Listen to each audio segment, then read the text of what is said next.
राधा मेरी स्वामिनी और मैं राधा को दास, जन्म जन्म मोह दीजियो श्री वृंदावन वास।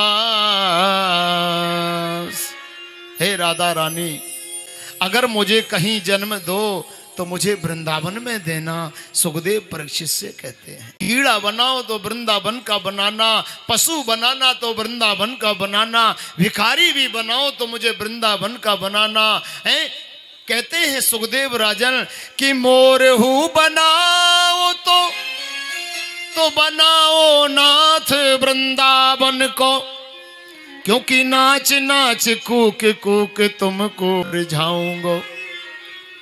और मरकट बनाओ तो बनाओ नाथ वृंदावन को, कि डाल डाल कूद कूद जोर को जनाऊंगा।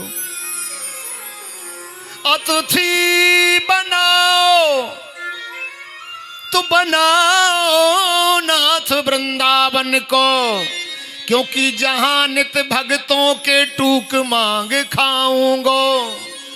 और रंगी को कीजे खीर सदा नाथ वृंदावन को, राधा कृष्ण आठों याम गाऊंगो। बोलिए राधा रानी की।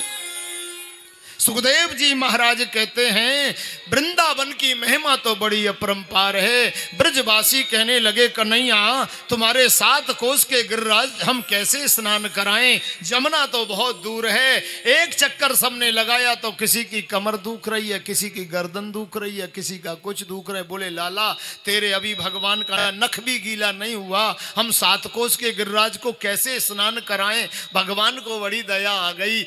माँ गंगा का आह्वान किया, मन से गंगा से कहा, हे गंगा मैया, हे भगवती, हे गंगे, हे गंगा महारानी, तुम जल्दी से गिरिराज जी के पास आ जाओ, मैं तुम्हें मन से याद कर रहा हूँ। गंगा जल्दी से वहीं प्रकट हो गई और उसी दिन से मानसी गंगा नाम से प्रसिद्ध हो गई। बोलिए मानसी गंगा महारानी की।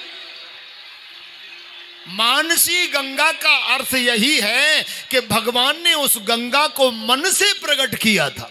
बोलो जोर से राधे राधे। सबने गिरिराज जी को अब तो स्नान कराने में कष्ट ना होएगा। बोले ना।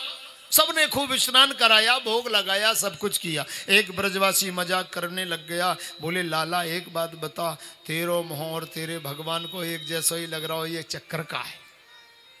भगवान ने सोचा कहीं ये पहचान ना लें, वैसे ही मेरी पूजा करते नहीं है, अगर इसे भी समझ लिया कि ये भी मैं ही हूँ तो ये सारे धक्का मार के भगाएंगे मुझे। सो भगवान ने बात बदल दी कि देखो मेरे भगवान का मुख और मेरा मुख इसलिए अच्छा लगता है, एक जैसा लग रहा है कि मैं रात दिन इसकी पूजा करता हूँ। जो ईश्वर का भजन करता है, जो रात दिन चिंतन करता है, ज़्यादा वेद पुराणों में मीन मेख नहीं निकालता, बार बार उसमें कमियां नहीं। कई लोगों की आदत होती है कि याद व्याद कुछ करना नहीं है, होता कुछ है नहीं है, जानते कुछ है नहीं है। क्यों? बोले महाराज एक बात बताओ, रावण जब सोता होगा तो करवट कैसे लेता होगा? बोलो जोर से राधे राधे। क्योंकि 10 सिर इधर हैं, 10 सिर इधर हैं। बोले करवट लेता होगा तो कैसे लेता होगा? बताओ, ये भी कोई बात है? मैंने कहा हल की तरह खड़ा हो जाता होगा, और क्या है। बोलो जोर से राधे राधे। कई लोग होते हैं, क्योंकि कथा सुनने वाले में वो सामर्थ्य होती है, जिसने सुना है वही सुन सकता है, और जो जानता ही नहीं है, जिससे परिचय ही नहीं है, उस व्यक्ति के पास वो बैठेगा कैसे? आपका कन्हैया का कनेक्शन बहुत पहले से जुड़ा हुआ है। कहते हैं भाग्योदयन बहुजन्म समर्जितेन सत्संगमम च लभते पुरुषो यदा वै। एक जन्म का नहीं है, हजारों करोड़ों जन्मों का पुण्य तुम्हारा और कन्हैया का था, इसलिए तुम पंडाल में बैठे हो। ये बरसों का रिश्ता है, और कई लोग तो इस रिश्ते को ठुकरा देते हैं।